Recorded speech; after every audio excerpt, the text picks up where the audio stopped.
بسم اللہ الرحمن الرحیم۔ حجت الاسلام حضرت مولانا محمد قاسم نانوتوی رحمۃ اللہ علیہ بانی دارالعلوم دیوبند کی سوانح حیات کا مختصر سا خاکہ آپ حضرات کی خدمت میں پیش ہے کہ حضرت مولانا محمد قاسم نانوتوی رحمۃ اللہ علیہ قصبہ نانوتا، کاندھلا، دیوبند، گنگو اور تھانہ بھون جو علمی مراکز ہیں، یہاں خاندان شیوخ فاروقی، عثمانی، صدیقی اور انصاری آباد تھے اور یہ قصبے ہمیشہ سے بزرگوں اور مشائخ کے مسکن رہے ہیں۔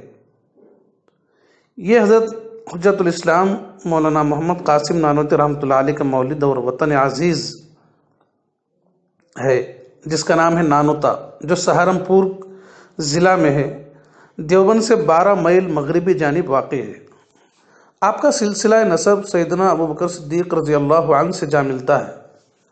آپ کا تاریخی نام خورشید حسین اور تاریخ پیدائش شعبان یا رمضان 1248 ہجری ہے۔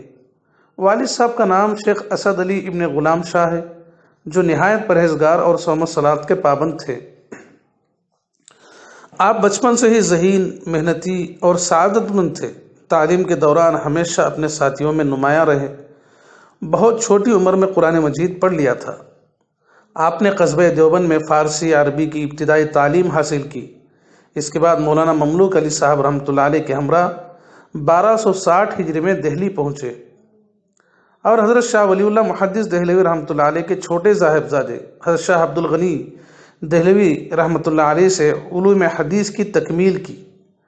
فراغت تعلیم کے بعد آپ نے کتابت کا کام شروع کیا اور سب سے پہلے مولانا احمد علی صاحب سہارنپوری رحمۃ اللہ علیہ کی بخاری شریف کی تصحیح اور کتابت فرمائی اور کافی عرصہ میرٹھ اور دہلی میں کتابت کا کام کرتے رہے۔ اس کے ساتھ ساتھ تدریس کا سلسلہ بھی آپ نے شروع کر دیا تھا اور حضرت شیخ الہند مولانا محمود حسن دیوبندی رحمۃ اللہ علیہ، حضرت مولانا احمد حسن صاحب امروہی رحمۃ اللہ علیہ، حضرت مولانا حکیم محمد صدیق مراد آبادی رحمۃ اللہ علیہ اور حضرت مولانا فیض الحسن صاحب گنگوہی رحمۃ اللہ علیہ کو آپ نے میرٹھ اور دہلی کے زمانے کتابت میں حدیث پڑھائی ہے۔ اسی دوران آپ نے شیخ المشائخ حضرت حاجی امداد اللہ تھانوی مہاجر مکی رحمۃ اللہ علیہ کے دست حق پرست پر بیعت کی اور سلوک و تصوف کے منازل طے کرنے کے بعد خلعت خلافت سے نوازے گئے۔ آپ نے جوانی ہی میں اپنے آپ کو نیکی اور تقوی کے سانچے میں ڈھال دیا تھا اور اپنی زندگی کو ایک خاص نہج پر استوار کر لیا تھا۔ آپ کے مرشد حضرت حاجی صاحب رحمۃ اللہ علیہ کا ارشاد ہے کہ ایسے لوگ کبھی پہلے زمانے میں ہوا کرتے تھے، اب مدتوں سے نہیں ہوتے۔ ایک مرید کے لیے مرشد کا خراج تحسین کچھ کم نہیں ہے۔ آپ خوش مزاج، عمدہ اخلاق کے مالک تھے اور حد درجے منکسر المزاج بھی تھے۔ شہرت سے ہمیشہ بھاگتے تھے، شہرت کو پسند نہیں کرتے تھے۔ بڑائی سے، ریاکاری سے کوسوں دور تھے۔ مسئلہ خود کبھی نہ بتاتے، کسی کے حوالے سے بیان کرتے۔ فتوے پر نام لکھنا اور مہر لگانا آپ کو بالکل ناپسند تھا۔ امامت سے گھبراتے اور ہمیشہ مقتدی بن کر نماز ادا کرتے تھے۔ علم و عمل، زہد و تقوی کے پہاڑ تھے۔ بہت بڑے مناظر، مجاہد اور جفاکش تھے۔ باطل فرقوں کے پادریوں سے بہت سے مناظرے کیے اور ہمیشہ کامیاب رہے۔ جب سے انگریز نے ہندوستان پر قدم جمائے اور مختلف ہتھ کنڈوں سے دوسرے مذاہب کو پامال کرنے اور عیسائیت کو پھیلانے کی کوششیں شروع کی، تو اس کی مدافعت اور مزاحمت کے لیے مسلمانوں کی ایک انقلابی جماعت تیار ہو گئی۔ اس جماعت میں باقاعدہ امامت کا نظام تھا۔ تیسرے امام شاہ عبد الغنی دہلوی رحمۃ اللہ علیہ مقرر ہوئے۔ ان کے انتقال کے بعد 1846 ہجری میں عیسوی میں حاجی امداد اللہ مہاجر مکی رحمۃ اللہ علیہ امام مقرر ہوئے، اور جب 1857 کی ابتدا ہوئی تو انقلابی جماعت بھی حرکت میں آ گئی۔ حضرت حاجی صاحب رحمۃ اللہ علیہ کے رفقائے کار میں مولانا محمد قاسم نانوتوی، مولانا رشید احمد گنگوہی، مولانا محمد یعقوب نانوتوی، مولانا شیخ محمد تھانوی اور حافظ ضامن شہید تھانوی رحمۃ اللہ علیہ شامل تھے، رحمہم اللہ شامل تھے۔ جہاد حریت کے سلسلے میں تبادلہ خیال ہوا تو مولانا شیخ محمد محدث تھانوی رحمۃ اللہ علیہ نے بے سر و سامانے کا ذکر کر کے جنگ آزادی میں بھرپور حصہ لینے سے گریز کی تجویز پیش کی، تو مولانا نانوتوی رحمۃ اللہ علیہ نے اس تجویز کی مخالفت کی اور کہا کہ کیا ہم اصحاب بدر سے بھی زیادہ بے سر و سامان ہیں؟ حضرت حاجی صاحب نے یہ فقرہ سنا تو تڑپ اٹھے اور فرمایا الحمدللہ انشراح ہو گیا اور جہاد کی تیاری شروع کر دی گئی۔ حاجی امداد اللہ امیر مولانا نانوتوی رحمۃ اللہ علیہ، سپہ سالار مولانا گنگوئی رحمۃ اللہ علیہ قاضی مقرر ہوئے اور قصبے رحمہم اللہ تعالی اور قصبے تھانہ بھون دارالاسلام قرار پایا۔ میرٹھ کے بعد دہلی اور ہندوستان کے مختلف مقامات پر جنگ چھڑ چکی تھی۔ آپ نے اپنے امیر کی قیادت میں جنگ میں بڑھ چڑھ کر حصہ لیا۔ تھانہ بھون بھی اس شدید جنگ کی لپیٹ میں تھا۔ قتل و غارت کا بازار گرم تھا، مکانات پر مٹی کا تیل چھڑک کر آگ لگا دی گئی۔ غرض دیکھتے ہی دیکھتے قصبہ تھانہ بھون خاکستر کا ڈھیر بن گیا۔ آپ اور آپ کے رفقائے کار پر الزام تھا کہ تھانہ بھون کے فساد میں آپ اور آپ کے رفقا پیش تھے۔ اس بنا پر آپ کے وارنٹ گرفتاری جاری کر دیے گئے اور اس طرح آپ نے راہ حق میں سنت یوسفی کو زندہ کیا۔ اس دور میں مسلمانوں پر جو مظالم توڑے گئے ان کا تصور آج بھی لرزہ طاری کر دیتا ہے۔ علماء کو تختے دار پر لٹکوانا، بدن پر گرم استریاں پھیرنا، سرگرم کارکنوں کی جبری جلاوطنی، عورتوں کی عصمت دری، بچوں کے ساتھ انتہائی ظالمانہ سلوک اور بوڑھوں کو جگر پاش تشدد، یہ سب کچھ آج بھی ہماری تاریخ کا حصہ ہے اور ناقابل تردید ہے۔ ظلم و ستم کا ایک نمونہ یہ بھی تھا کہ مسلمانوں کو خنزیر کی کھالوں میں سی دیا گیا اور قتل کرنے سے پہلے ان کے بدن پر خنزیر کی چربی ملی گئی اور انہیں جلا دیا گیا۔ ان شدائد و مصائب کا مقصد مسلمانوں کا خاتمہ اور انہیں بزور اور طاقت سے عیسائیت میں داخل کرنا تھا، لیکن نتیجہ صفر رہا اور کسی بھی طرح انگریز مسلمانوں کی حمیت دینی پست نہ کر سکا اور نہ ہی ان کے ایمان و عقیدے کے ایوان میں ہلکا سا ارتعاش پیدا کر سکا۔ جب یہ چال بری طرح ناکام ہو گئی تو پھر دوسرے طریقے آزمانے شروع کر دیے، ذہنوں کی تبدیلی، سوچ اور فکر کی تبدیلی، اور اس کے لیے علمی اور نفسیاتی حربے استعمال کرنا شروع کر دی۔ تاریخ شاہد ہے کہ ایسے حربے اکثر مؤثر اور بیشتر کارگر ثابت ہوئے۔ اس خطرے کا احساس کرتے ہوئے انتہائی نازک اور نامساعد حالات میں مولانا محمد قاسم نانوتوی رحمۃ اللہ علیہ کے نتیجہ رس دماغ اور سیماب کی طرح بے قرار دل نے فیصلہ کیا کہ اس حربے کا توڑ بھی ایسا ہونا چاہیے۔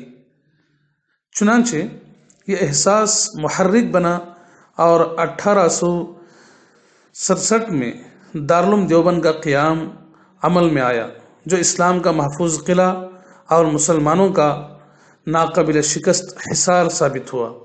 دارالعلوم دیوبند آپ کا زندہ جاوید کارنامہ ہے اور صدقہ جاریہ ہے جو انشاءاللہ رہتی دنیا تک قائم رہے گا اور جس نے آپ کی شخصیت کو بھی لازوال بنا دیا۔ جب مدرسے کے افتتاح کی خبر آپ کے مرشد حاجی امداد اللہ صاحب رحمۃ اللہ علیہ کو مکہ مکرمہ میں پہنچی اور کہا گیا کہ حضرت ہم نے ایک مدرسہ قائم کیا ہے، تو حاجی صاحب نے فرمایا سبحان اللہ، آپ فرماتے ہیں ہم نے مدرسہ قائم کیا ہے؟ یہ خبر نہیں کہ کتنی پیشانیاں اوقات سحر میں سر بسجود ہو کر گڑ گڑاتی ہیں کہ خداوند ہندوستان میں بقائے اسلام اور تحفظ علم کا کوئی ذریعہ پیدا کر۔ یہ مدرسہ انہی سحرگاہی دعاؤں کا ثمر ہے۔ بہرحال بلا شبہ دیوبند اسلام کا احصار اور بقائے اسلام کا مؤثر ذریعہ ثابت ہوا ہے۔ دارالعلوم دیوبند نے جو خدمات اسلام اور تحفظ اسلام، علوم قرآن و حدیث کی نشر و اشاعت، مسلمانوں کی عملی تربیت کے سلسلے میں سر انجام دی ہیں، وہ تاریخ کا ایک ایسا روشن باب ہے جو آئندہ نسلوں کے لیے باعث فخر ہے اور اس سے علم و عمل کی دنیا میں روشنی نظر آتی ہے۔ دارالعلوم دیوبند سے منسلک افراد اپنے دور کے یگانے روزگار عالم، محدث، مفسر، محقق، فقیہ اور مصنف ہیں اور اپنے اپنے دور کے ممتاز علماء مانے گئے ہیں۔ دارالعلوم دیوبند کے سرپرستوں میں آپ کے بعد حضرت مولانا رشید احمد گنگوہی رحمۃ اللہ علیہ، مولانا اشرف علی تھانوی رحمۃ اللہ علیہ اور مولانا شاہ عبد الرحیم رائے پوری رحمۃ اللہ علیہ شامل ہیں۔ اور دارالعلوم کے فضلاء میں شیخ الہند مولانا محمود الحسن دیوبندی رحمۃ اللہ علیہ، علامہ محمد انور شاہ کشمیری رحمۃ اللہ علیہ، علامہ شبیر احمد عثمانی رحمۃ اللہ علیہ، مولانا سید حسین احمد مدنی رحمۃ اللہ علیہ، مفتی عزیز الرحمن عثمانی رحمۃ اللہ علیہ، مفتی محمد شفیع رحمۃ اللہ علیہ، مولانا عبید اللہ سندھی رحمۃ اللہ علیہ، مولانا مرتضی حسن چاندپوری رحمۃ اللہ علیہ اور مولانا محمد ادریس کاندھلوی رحمۃ اللہ علیہ جیسے ہزاروں مشاہیر علماء شامل ہیں جن کے علم و عمل اور زہد و تقوی کی مثالیں اب نہیں ملتی۔ بہرحال حضرت نانوتوی رحمۃ اللہ علیہ اپنے دور کے عظیم محدث اور محقق تھے اور سچے عاشق رسول تھے۔ تواضع اور انکساری اور فنائیت کا یہ عالم تھا کہ لوگ مولوی صاحب کہہ کر پکارتے مگر آپ نہ بولتے، کوئی نام لے کر پکارتا تو آپ بہت خوش ہوتے اور عزت و احترام سے بولتے تھے۔ حکیم الامت حضرت مولانا اشرف علی تھانوی رحمۃ اللہ علیہ ارشاد فرماتے ہیں کہ حضرت مولانا نانوتوی رحمۃ اللہ علیہ کی شان عالمانہ تھی، شان نہ عالمانہ تھی نہ درویشانہ تھی بلکہ عاشقانہ تھی، اور آپ کی مجلس دوستانہ ہوتی تھی، گاڑے کے کپڑے پہنتے تھے۔ ایک مرتبہ دیوبند سے نانوتا تشریف لے جاتے ہوئے ایک جولاہے نے بوجہ سادگی کے اپنے ہم قوم سمجھ کر پوچھا کہ سود کا آج کیا بھاؤ ہے؟ مولانا نے جواب دیا کہ بھائی آج بازار جانا نہیں ہوا۔ الحمدللہ، آپ کو سرزمین عرب سے ایسا تعلق تھا کہ جس کی مثال اس دور میں ملنی مشکل ہے۔ چنانچہ جب آپ حج کے لیے تشریف لے جاتے تو اپنا جوتا اتار لیتے تھے اور عرب کے حدود میں پہنچتے ننگے پاؤں پھرتے رہتے تھے۔ فرماتے تھے کہ جس زمین اور گلی کوچوں میں پیغمبر آخر الزماں صلی اللہ علیہ وسلم کے قدم مبارک لگے ہوں وہاں میں جوتے پہن کر چلوں، یہ میرے لیے ممکن نہیں ہے۔ کیا محبت و عشق ہے اپنے آقا نامدار حضور صلی اللہ علیہ وسلم سے۔ بہرحال آپ روحانیت و علمیت کے اعلیٰ مقام پر فائز تھے۔ درس و تدریس، تبلیغ و ارشاد کے علاوہ آپ نے متعدد تصانیف لکھی ہیں جو اپنے مرتبے کی آپ ہی دلیل ہیں۔ حضرت حکیم الامت تھانوی رحمۃ اللہ علیہ ان کے بارے میں فرمایا کرتے تھے کہ اگر ان کی کتابوں کا ترجمہ عربی میں کر دیا جائے اور نام نہ بتایا جائے تو یہی کہا جائے گا کہ یہ کتابیں امام رازی یا امام غزالی رحمہم اللہ کی لکھی ہوئی ہیں۔ آپ کی مشہور تصانیف یہ ہیں: تقریر دل پذیر، تحذیر الناس، آب حیات، انتصار الاسلام، تصفیۃ العقائد، حجت الاسلام، قبلہ نما، تحفیۃ الحمیہ، مباحثہ شاہ جہاں پور، جمال قاسمی، توثیق الکلام اور اجوبہ اربعین وغیرہ۔ اگرچہ مذکورہ کتابیں اردو زبان میں ہیں لیکن ان کا سمجھنا عوام تو عوام بعض علماء کے بس کا بھی نہیں ہے۔ الفاظ اور زبان نہایت سہل ہے مگر علوم نہایت عالمانہ اور مشکل ہیں۔ آپ نے وہ 2 حج کیے۔ پہلا حج مولانا محمد یعقوب نانوتوی رحمۃ اللہ علیہ کی معیت میں 1277 ہجری میں کیا۔ دوسرا حج 1294 ہجری میں مولانا رشید احمد گنگوہی رحمۃ اللہ علیہ اور دوسرے اکابرین نے امت کے ساتھ کیا، اور آخرکار علم و عمل کا یہ آفتاب 4 جمادی الاولیٰ 1297 ہجری بروز جمعرات ہمیشہ کے لیے غروب ہو گیا۔ انا للہ و انا الیہ راجعون۔ ہزاروں سال نرگس اپنی بے نوری پہ روتی ہے، بڑی مشکل سے ہوتا ہے چمن میں دیدہ اور پیدا۔ اللہ تعالی ہم سب کو حضرت کے